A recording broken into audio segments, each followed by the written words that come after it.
The desert sun beat down mercilessly on Clara's shoulders as she stumbled toward the trading post, her worn boots kicking up dust with each unsteady step. 3 days without food had left her lightheaded, and the bruises on her arms from her father's last rage were turning a sickly yellow-green. In her trembling hand, she clutched the only thing of value she still owned, her mother's silver locket. The last connection to a woman who had died trying to protect her from the same violence Clara had just escaped. The trading post looked like salvation itself, its wooden frame shimmering in the heat. Clara pushed through the door, nearly collapsing against the counter. The shopkeeper looked up, his eyes assessing her disheveled appearance with the practiced indifference of a man who'd seen too many desperate souls pass through. Before we continue with Clara's journey, I'd love to ask you to take a moment to subscribe to our channel and give this video a like. Your support truly matters and motivates us to bring you more quality content like this. Where are you listening to this story from today? Let us know in the comments. "I need food," Clara whispered, her voice hoarse. She placed the locket on the counter, watching the silver catch the light, streaming through the dusty window. "This is real silver. It's worth something." The shopkeeper reached for it, but a deep voice from behind Clara made him pause. "Put that back in your pocket, ma'am." Clara turned to find herself facing a man who seemed carved from the very landscape outside. Broad-shouldered, with sun-darkened skin, and dark hair that fell past his shoulders. His eyes, dark as obsidian, held something she hadn't seen in a man's gaze before: respect. He wore buckskin pants and a simple cotton shirt, and despite the heat, he moved with the fluid grace of someone completely at home in this harsh land. "I'm sorry?" Clara managed, confusion mixing with her desperation. "That locket belongs around your neck, not traded for beans." He stepped forward, and Clara instinctively flinched. The man stopped immediately, holding up his hands. "I mean no harm.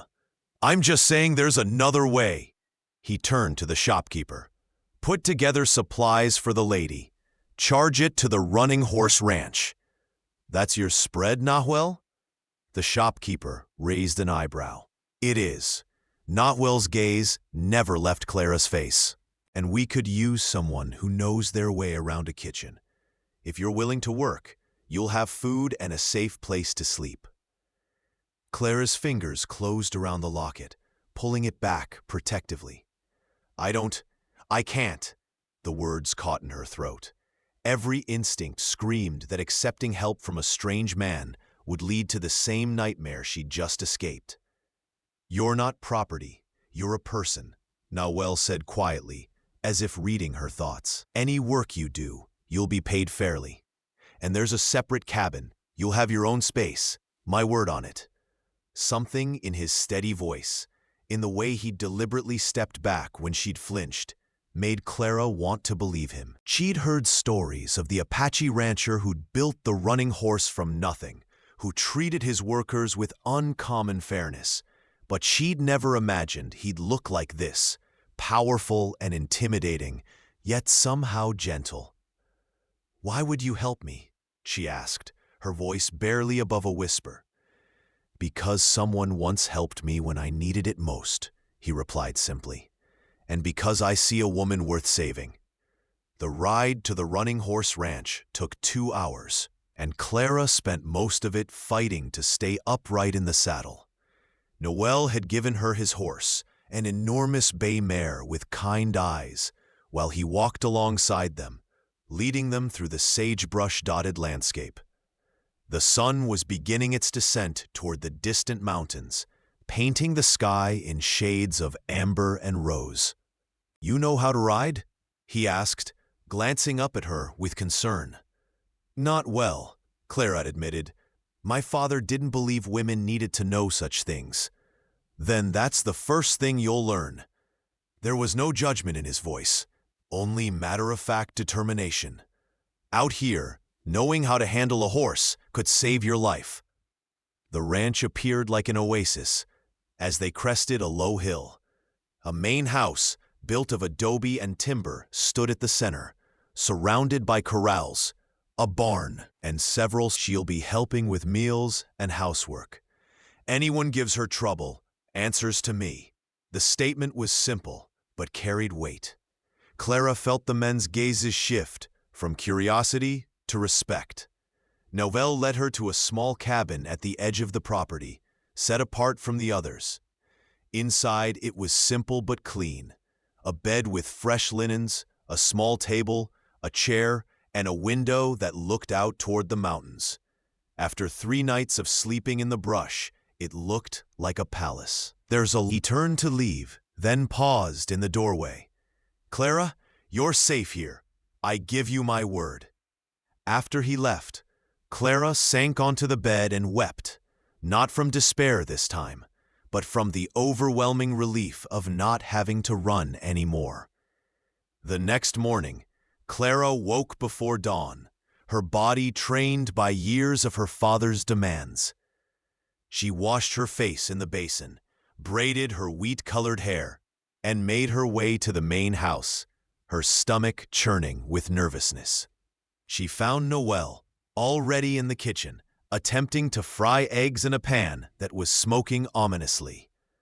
"I think you need to lower the heat," Clara said from the doorway. He looked up, a rueful smile crossing his face. "Tracked a wounded cougar for 3 days once, but cooking defeats me every time." He stepped back from the stove, gesturing for her to take over. "Please, show me mercy." Despite herself, Clara laughed, the first real laugh she could remember in months.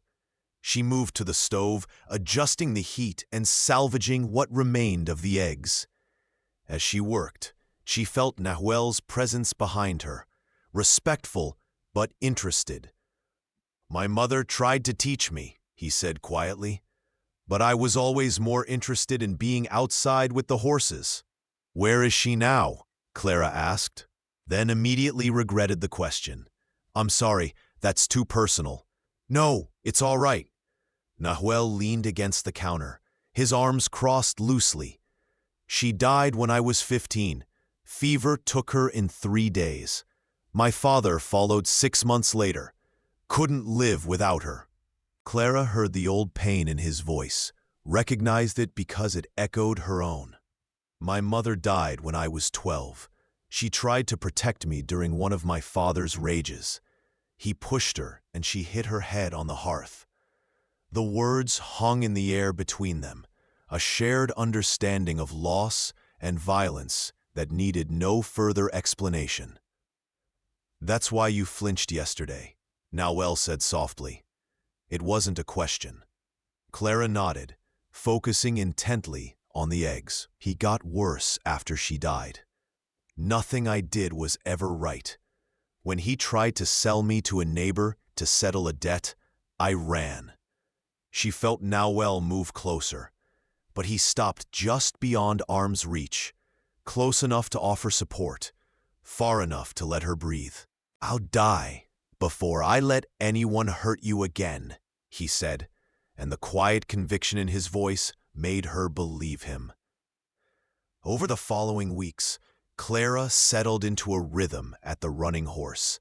She cooked for the ranch hands, kept the main house clean, and slowly began to feel the constant tension in her shoulders ease. Noel was true to his word.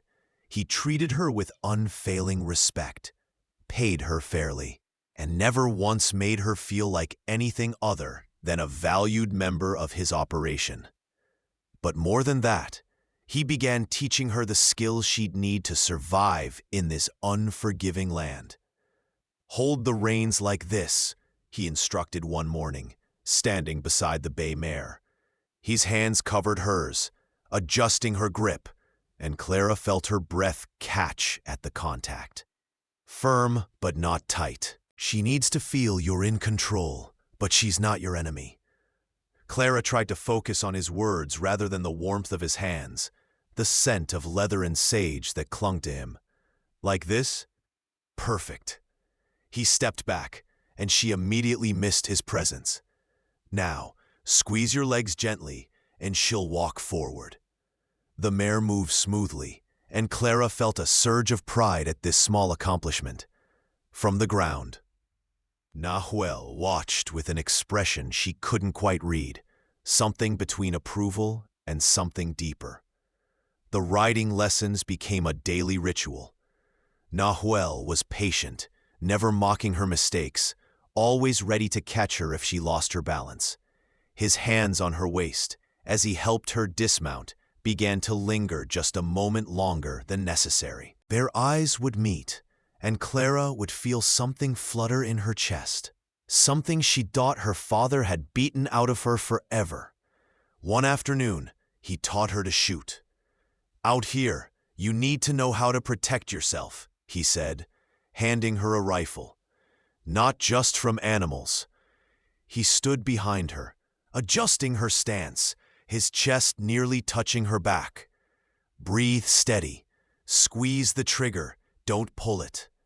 The rifle kicked against her shoulder, and the bottle she'd been aiming at exploded into fragments. Clara whooped with delight, turning to find Noel grinning at her. "Natural talent," he said, and the pride in his voice made her feel 10 feet tall. But it was the quiet evenings that Clara treasured most. After dinner, they'd often sit on the porch of the main house, watching the sun paint the mountains gold and crimson. They'd talk about everything and nothing. His dreams of expanding the ranch, her love of reading, the constellations appearing in the darkening sky. "There," Noel pointed to a cluster of stars. "My mother called that the hunter's arrow. She said it pointed the way home for lost souls." Clara followed his gesture, acutely aware of how close they were sitting. "Do you think souls can truly be lost?" "I think souls can be wounded," he said quietly, turning to look at her, "but not lost. Not if they find the right person to help them heal." Their eyes met, and Clara felt her heart hammering. In the months since she'd arrived, Noel had become more than her employer, more than a friend. He'd become the steady ground beneath her feet, the voice that chased away her nightmares, the reason she smiled when she woke each morning. But the thought of admitting that terrified her. As if sensing her turmoil, Noel stood abruptly. "It's getting cold. You should head back to your cabin." Clara nodded, disappointment warring with relief. She'd made it halfway across the yard when his voice stopped her. "Clara?" She turned. "You're stronger than you know," he said, his figure silhouetted against the lamplight from the house.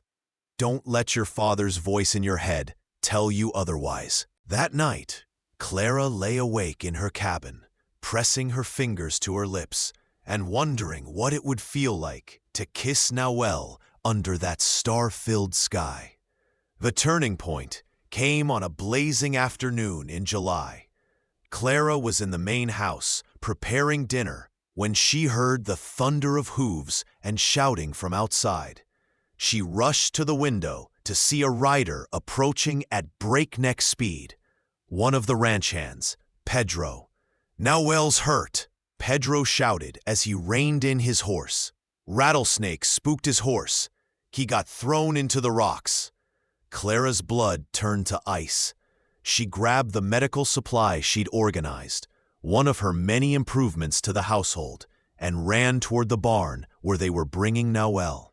They'd laid him on a workbench, and Clara's heart clenched at the sight. A deep gash across his forehead was bleeding heavily, and he was barely conscious, his dark eyes unfocused. "Everyone out," she commanded with authority she didn't know she possessed. "I need space to work." The men hesitated, but something in her tone made them obey. Alone with Noel, Clara forced her shaking hands to steady as she cleaned the wound. It was deep, but not life-threatening. She hoped. "Clara?" Nawel's voice was slurred. "I'm here. Hold still."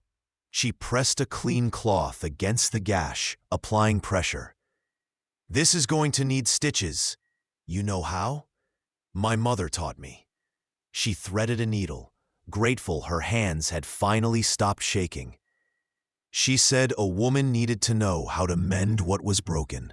As she worked, Nawel watched her face with an intensity that made her hands want to tremble again. "You're beautiful when you're concentrating," he murmured. "You're delirious from hitting your head," she said, but she couldn't stop the flush that rose to her cheeks. "Not delirious. Should have told you before." His hand caught hers, stopping her mid-stitch. "Clara, Hush, let me finish." But her heart was racing for reasons that had nothing to do with medical care. She completed the stitches with careful precision, then bandaged the wound. "You need to rest. No riding for at least a week." "Can't. Got to check the northern boundary. Spotted signs of rustlers last week." "Then someone else will check it." Clara's voice was firm. "You're not invincible, Nawel." His good hand came up to cup her face, his thumb brushing her cheek. "But I feel invincible when you're near." Clara's breath caught. They were so close, his eyes locked on hers with an intensity that made her dizzy. Every rational thought fled her mind, replaced by an overwhelming need to close the distance between them. "We shouldn't," she whispered, but she didn't pull away. "Why not?" His voice was rough, his thumb tracing her jawline. "Because I'm broken, because I don't know how to do this. Because every time a man has touched me before, it's been to hurt me." "Go slow, it hurts," she added, her voice breaking on the last word.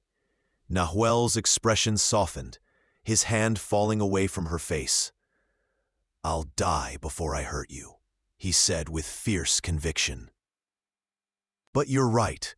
When this happens, and Clara, it will happen, it should be because you're ready, not because I'm addled from a head wound and you're scared I'm dying." He smiled gently. "Besides, I want to remember every second of kissing you, and right now everything's a bit fuzzy." Despite the tension, Clara laughed. "You're impossible." "I'm patient," he corrected. "I've waited this long to find you. I can wait until you're ready." But the confession hung between them now, changing everything. Nawel recovered quickly, though Clara insisted on checking his stitches daily, a task neither of them minded. The air between them had changed, charged with an awareness that made every casual touch electric, every shared glance meaningful. They were dancing around each other, both wanting to close the distance, but uncertain how to take that final step. The resolution came from an unexpected direction. 2 weeks after Noel's injury, Clara was alone in the main house when she heard horses approaching. Through the window, she saw 3 men dismount, strangers with hard faces and hungry eyes. Her stomach dropped as she recognized the man in the center. Cyrus Blake, her father's neighbor, and the man she'd been promised to as payment for a debt. She ran for the rifle Noel had taught her to use, loading it with trembling hands as the front door crashed open. "Well, well," Cyrus drawled, his cruel mouth twisting into a smile. "Found you at last, Clara. Your father's been right worried." "My father sold me like livestock," Clara said, raising the rifle. Her voice shook, but her hands were steady. "I'm not going back." "Now, don't be difficult." Cyrus took a step forward. "You belong to me. We had an agreement." "I don't belong to anyone." Clara cocked the rifle. "Get out!" "Put the gun down, girl. You're not going to shoot anyone." But Clara had spent months learning not just how to shoot, but how to stand her ground. I've gotten real good at hitting what I aim at. Test me if you want. The standoff might have ended badly, if not for the sound of hoofbeats, many of them. Noel burst through the door with 4 of his ranch hands behind him, all armed. Pedro had seen the strangers approaching and rode to get him. Noel's eyes swept the scene in an instant. Clara with the rifle, the intruders, the danger. His face became a mask of cold fury. "You're trespassing on my land," he said quietly, but his voice carried deadly intent. "Leave, now." Cyrus sneered. "This doesn't concern you, Indian. The girl belongs to me. The lady," Noel emphasized the word, "works for me. She stays here. You leave. Those are your only options." "And if I don't?" Noel's hand rested on the gun at his hip. "Then we'll have a problem." The math was simple. 3 men against 6, and Noel's reputation as both a crack shot and someone who protected what was his had spread throughout the territory. Cyrus knew he was outmatched. "This isn't over," he spat, but he was already backing toward the door. "Yes, it is," Clara said, her voice stronger now. "You tell my father I'm dead.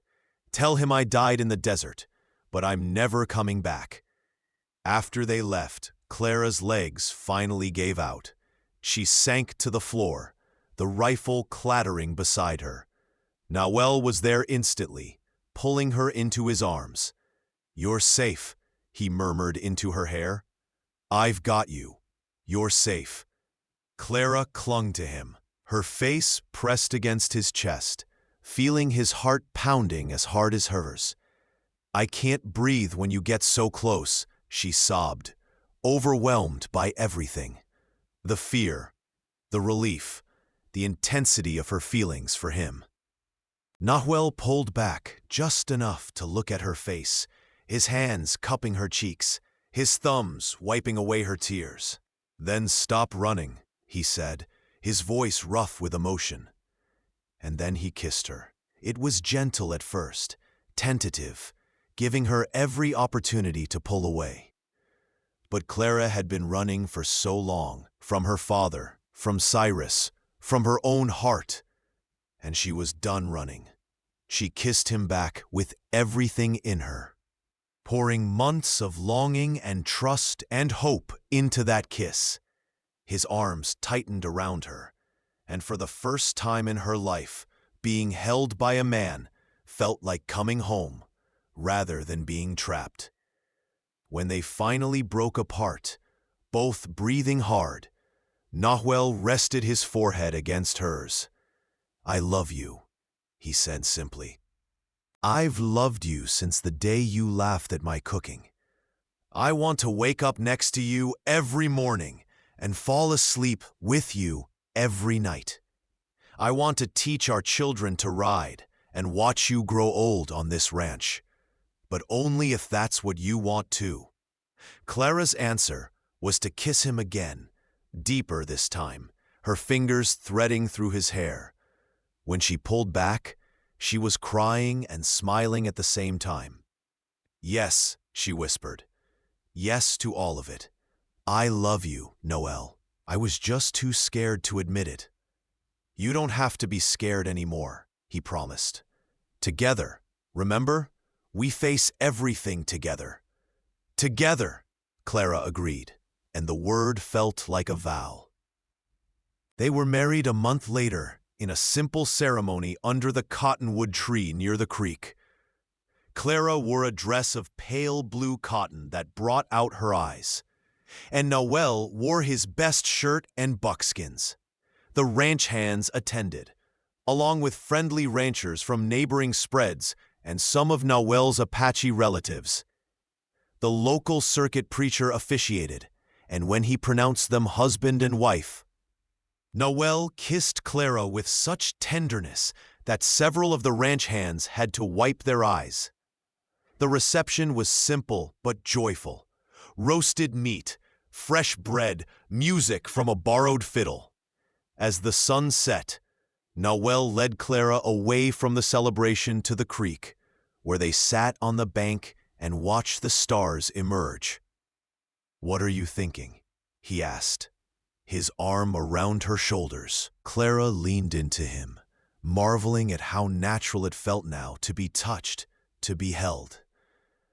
"I'm thinking about how different my life is from what it was 6 months ago. I was starving and desperate and convinced I'd never be safe again. And now? Now I'm home."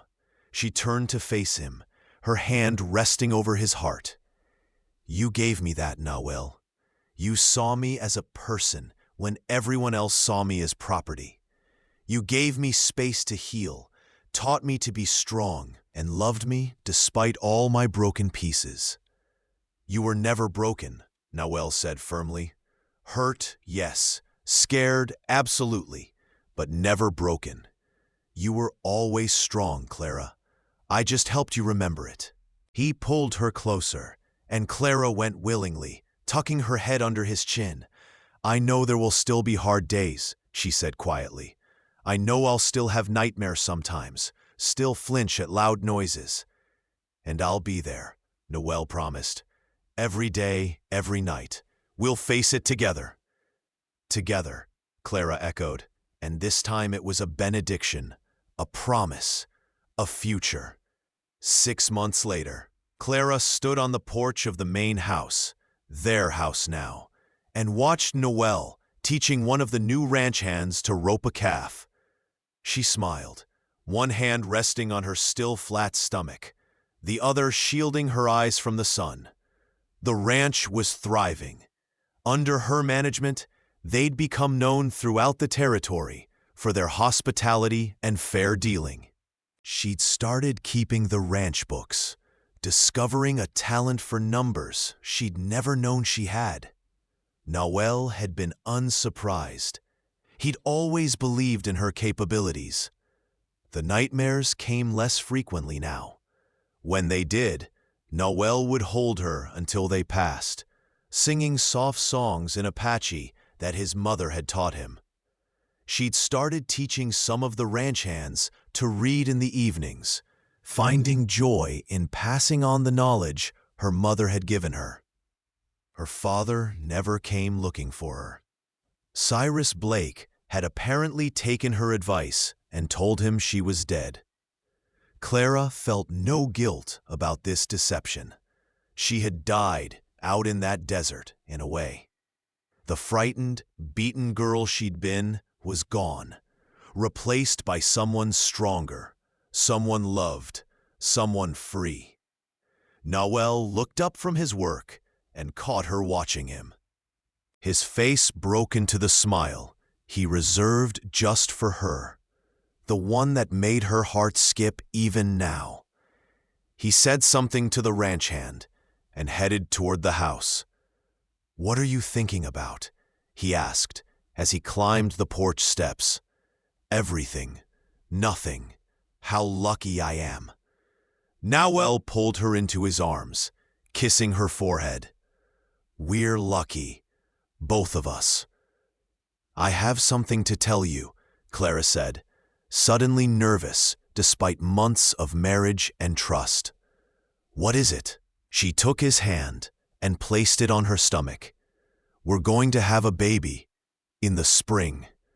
For a moment, Noel just stared at her, his eyes wide. Then he swept her up in his arms, spinning her around despite her laughing protests, kissing her with such joy that she felt it in her bones. "A baby," he breathed against her lips. "Our baby." "Are you happy?" Clara asked, though she could see the answer in his face. "Happy?" Noel set her down carefully, his hands framing her face. "Clara, you gave me back my life when you stumbled into that trading post. Every day with you is a gift I never thought I'd have. And now, a child?" His voice broke. "I'm more than happy. I'm blessed." That night, as they lay in bed, Noel's hand resting protectively on Clara's stomach, she thought about the words he'd spoken that first day. I see a woman worth saving. He'd been wrong about one thing. She hadn't needed saving. She'd needed someone to believe in her while she saved herself. And that's exactly what he'd done. I love you, she whispered into the darkness. I love you too, Nawel replied, pulling her closer. My wife, my partner, my heart. Together, Clara said, and the word held all the promise of their past, their present, and their future. Always together, Nawel agreed, and it was a vow they would keep for the rest of their lives. The Running Horse Ranch grew over the years that followed. Clara and Nawel had 3 children, 2 daughters and a son, all of whom grew up strong and loved, knowing nothing of the violence that had marked their mother's early life. Clara made sure of that, just as she made sure her daughters knew they were more than property, and her son knew that true strength meant protecting those weaker than himself, never dominating them. The ranch became known as a safe haven for those running from bad situations. More than once, Nawel and Clara took in someone desperate and gave them the same chance Nawel had given Clara: work, dignity, and time to heal. Some stayed, becoming part of the extended ranch family. Others moved on when they were ready, but they always came back to visit, to share their success stories, to thank the couple who'd believed in them. Clara never forgot where she'd come from. The locket her mother had given her hung around her neck always, a reminder of the woman who'd tried to protect her and the journey that had led her to this life. Sometimes, when she watched her own daughters playing safely in the yard, she'd touch the locket and send a silent thanks to the mother who'd given her the strength to run, and to the man who'd given her a reason to stop running. The winter of 1872 brought heavy snows to the Running Horse Ranch, transforming the landscape into a white wilderness that stretched endlessly toward the mountains. Clara stood at the kitchen window, 7 months pregnant now, watching the snowflakes dance in the wind.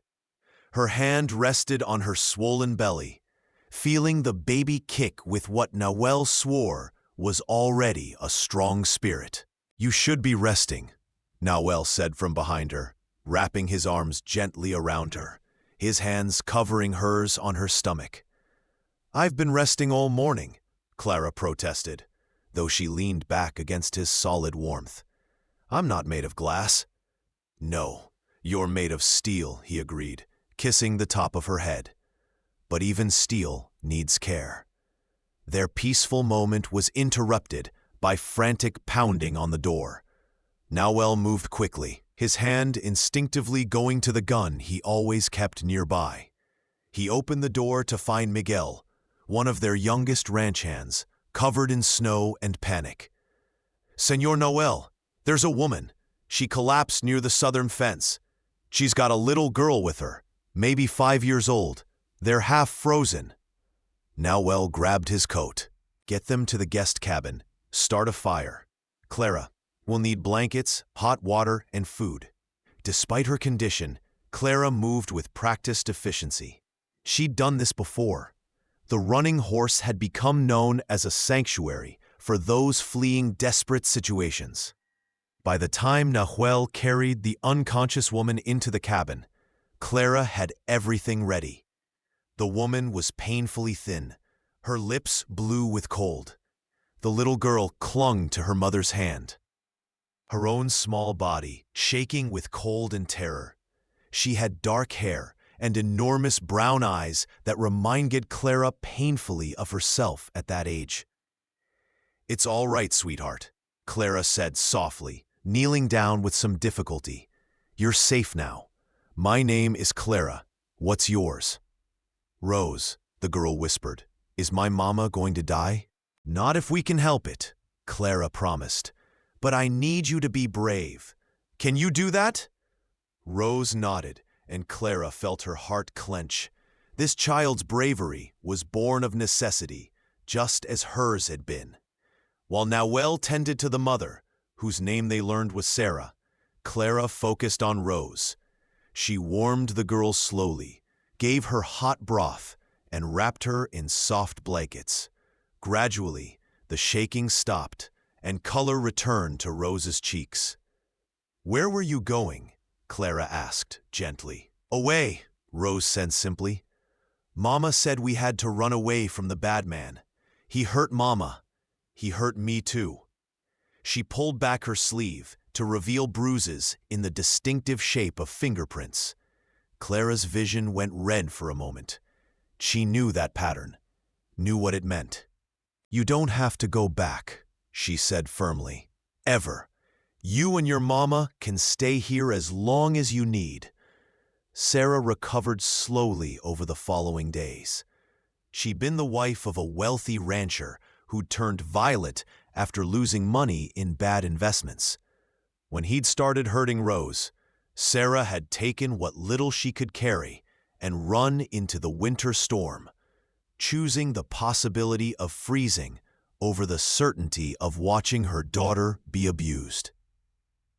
"I didn't know where to go," Sarah said one evening, sitting with Clara in the main house while Rose played with the carved wooden horses Noelle had made. "I just knew we had to get away." "I understand," Clara said, and she did. "I ran too once, and I found this place, these people. You'll be safe here." "But my husband, he'll look for us. He's powerful, has connections." "So does Noelle," Clara interrupted gently. "And more importantly, we believe that no one has the right to hurt their family. You and Rose can stay. You'll work, contribute, be part of our community. And if your husband comes, he'll find he's not as powerful as he thinks." True to Clara's words, Sarah's husband did come, 3 weeks later, with 5 hired guns and an attitude of entitlement that made Clara's teeth clench. Nathaniel Cartwright was everything Clara despised, well-dressed, smooth-talking, with cold eyes that assessed everything in terms of ownership. He rode up to the main house like he owned it, his men fanning out behind him. Noelle met him in the yard, flanked by his ranch hands. Clara stood on the porch, visibly pregnant, with Sarah and Rose behind her. She'd insisted on being present, despite Noelle's protests.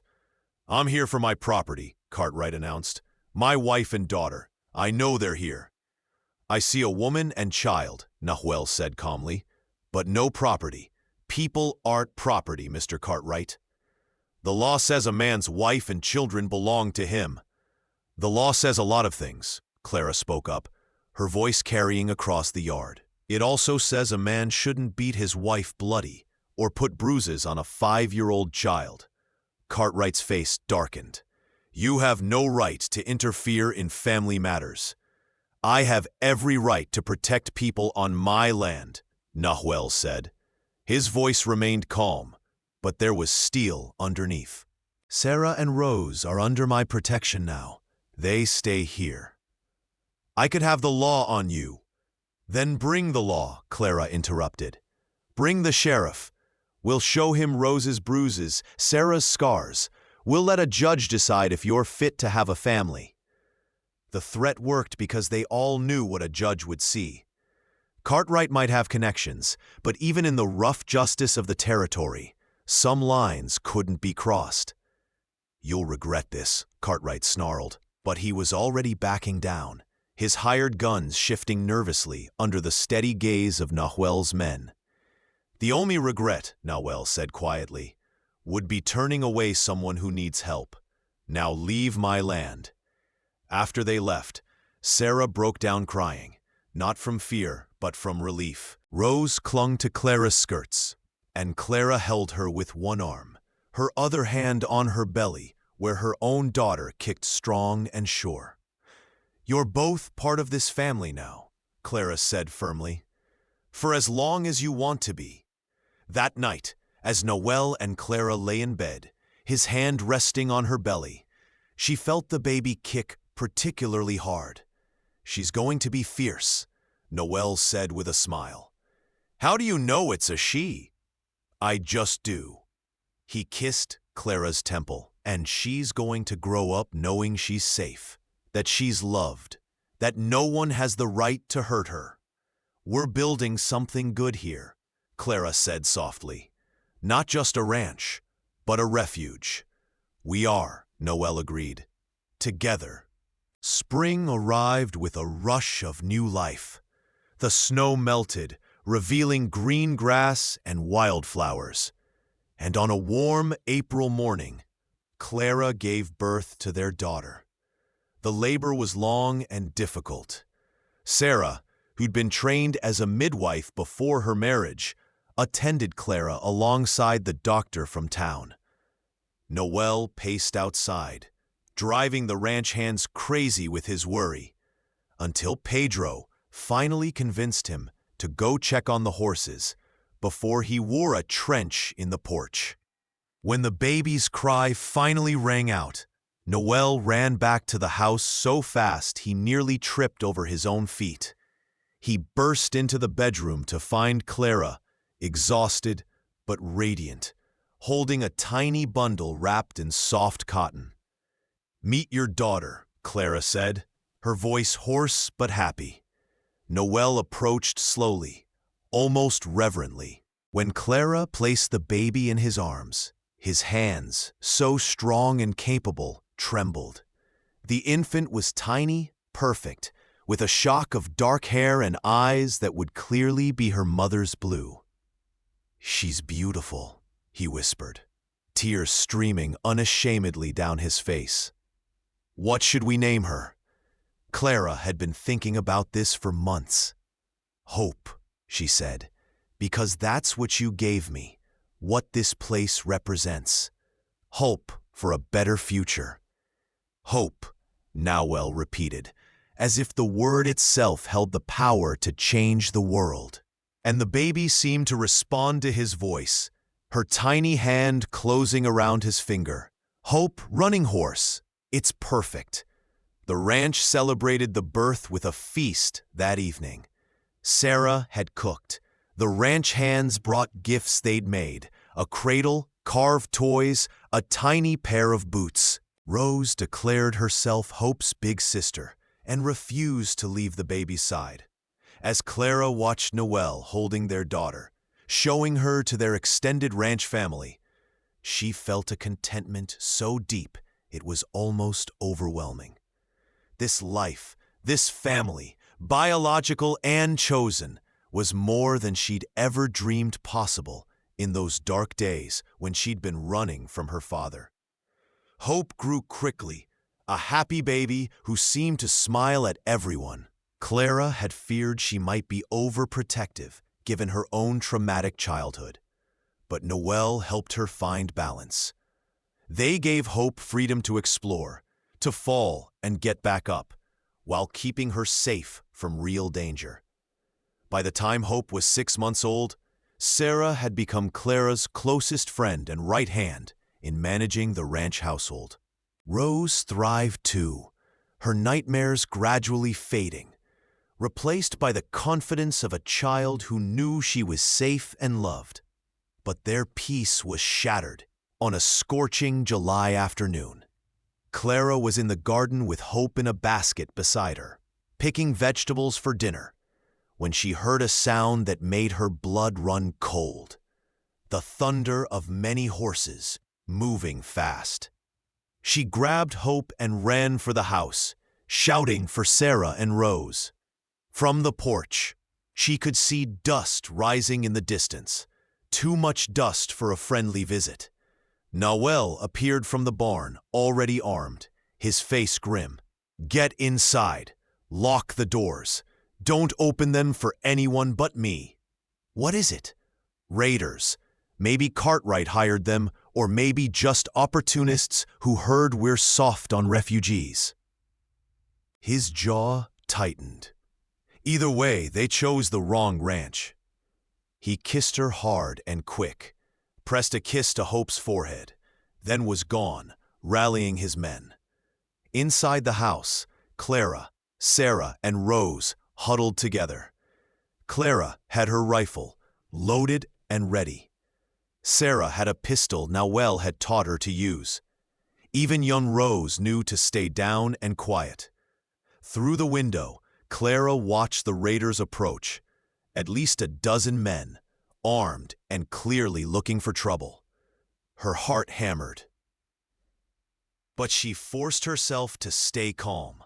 Hope needed her calm. They all did. Noelle stood in the yard with his men, outnumbered, but not outmatched. Clara knew every one of those ranch hands would die before letting harm come to the families they'd sworn to protect. The leader of the raiders, a scarred man with cruel eyes, reined in his horse. "We heard you're harboring runaway women. We're here to collect the bounty." "There's no bounty on people seeking safety," Noelle said calmly. "Turn around and ride away." "Can't do that. We've been paid good money." "Then you'll die for bad money," Noelle said simply. "Your choice." For a moment, the world seemed to hold its breath. Then the scarred man reached for his gun. What happened next was over in seconds, but felt like eternity. Gunfire erupted. Clara saw Noelle move with liquid speed, his first shot taking down the leader. His men fired with disciplined precision, trained for exactly this scenario. The raiders, expecting easy targets, found themselves outgunned and outfought. 3 fell in the first volley. The rest scattered, caught between flight and fight. One raider broke from the pack and spurred his horse toward the house. Clara didn't hesitate. She raised her rifle and fired, her shot taking him in the shoulder and spinning him from his saddle. In less than 2 minutes, it was over. 4 raiders dead, 3 wounded and disarmed, the rest fleeing at full gallop. Noelle strode to the house, and Clara flung open the door. She checked him frantically for injuries, only breathing again when she found none. "You shot that man," he said. Not accusation, but observation. "I did," Clara replied steadily. "He was coming for my daughter." Noelle pulled her close, hope between them. "You did what you had to do." In the aftermath, they learned the raiders had indeed been hired by Cartwright, one last attempt to reclaim his property. But the surviving raiders sang quickly when faced with the territorial marshal, and Cartwright found himself arrested for attempted murder and conspiracy. "You're free," Clara told Sarah that evening as they sat on the porch, the babies sleeping peacefully despite the day's violence. "Truly free. He can't hurt you anymore." Sarah took Clara's hand. "Because of you and Noelle, you didn't just give us shelter, you gave us a chance to fight back. That's what family does," Clara said simply. As the sun set over the Running Horse Ranch, painting the sky in shades of gold and crimson, Clara reflected on how far she'd come. From a terrified girl fleeing into the desert to a woman who'd fought to protect her family. From property to person. From victim to victor. Noelle joined her on the porch, sliding his arm around her waist. "What are you thinking?" "That I would have died in that desert if not for you. That Hope might never have been born. That Sarah and Rose would still be suffering." "You give me too much credit," Noelle said. "You saved yourself, Clara. I just gave you a safe place to do it." "We saved each other," Clara corrected, leaning into him, "and now we're saving others." "Together," Noelle said. "Always together," Clara agreed, watching their daughter sleep peacefully in the cradle Noelle had built with his own hands. The Running Horse Ranch continued to grow in reputation and size. By the time Hope turned 2, they'd expanded their operations and taken in 6 more families, fleeing various forms of violence and oppression. The ranch had become a true community. People of different backgrounds and histories, united by shared values of dignity, hard work, and mutual protection. Clara found herself in the other families shared food and stories, their children playing together without fear. "This is what I dreamed of," Nahuel said quietly beside her. "Not just a successful ranch, but a place where people could be truly free." "Your mother would be proud," Clara said, squeezing his hand. "So would yours," Nahuel replied. "They're watching over us, I think, smiling at what we've built." Later that night, after Hope was asleep and the house was quiet, Nahuel and Clara stood on their porch looking up at the stars. Their nightly ritual continued even after years of marriage. "I never thanked you properly," Clara said suddenly. "For what?" "For seeing me as a person that first day, for not taking advantage of my desperation, for teaching me that not all men are like my father or Cartwright." Nahuel turned to face her, his hands framing her face in that familiar, gentle way. "You never needed to thank me for treating you like a human being. That should be the baseline, not something extraordinary." "But it is extraordinary," Clara insisted. "In a world where women are property and violence is accepted, what you did, what you continue to do, is revolutionary." "Then maybe," Nahuel said, pulling her close, "we're starting a small revolution right here, one person. One family at a time." Clara kissed him, still feeling that flutter in her chest that she'd felt since the beginning. "I love you," she whispered against his lips. "I love you too," Nahuel replied. "My wife, my partner, my revolution." They stood there, under the stars, two souls who'd found each other in the wilderness and built something beautiful from their shared scars. Behind them, their house glowed with warm light, a beacon of hope for anyone still searching for safety, for home, for the freedom to be themselves. The Running Horse Ranch had become more than a property. It was a promise kept, a sanctuary maintained, a revolution of kindness in a harsh world. And at its heart were two people who'd chosen love over fear, partnership over power, and together over alone. Always together. Thank you so much for listening to this story. I'd love to know where you're enjoying this tale from. Are you listening at home, during your commute, or perhaps while working? Please subscribe to the From Wild West channel and share your thoughts in the comments below. What did you think of Clara and Nahuel's journey? Your feedback means the world to us.